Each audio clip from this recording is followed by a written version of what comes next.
Appa, ishga kechikib qolgan tas qapman, nima ish qilib baldiroq o'qitib etmaysiz? Balam, men sizni aytganda bir qatim uyg'otaman, ikkinchi qatim uyg'otmayman. Tamoq vaqtida tamoqingizni yeng deyman, ikkinchi qatim zo'lamayman.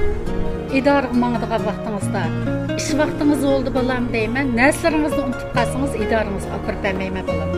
Chunki men sizning qo'ng'iroqlik soatingiz emas. Bularni siz bilib olishingiz kerak.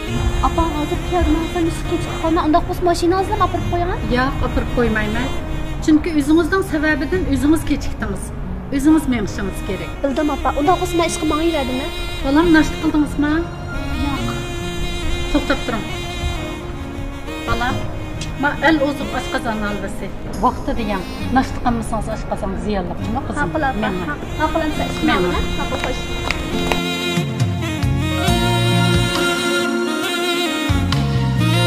Qizim, siz o'z-o'zini boshqarib, texmi mustaqil yashashni o'rgangan vaqtingizda menga cho'qim rahmat aytasiz. G'ayrat qiling qizim.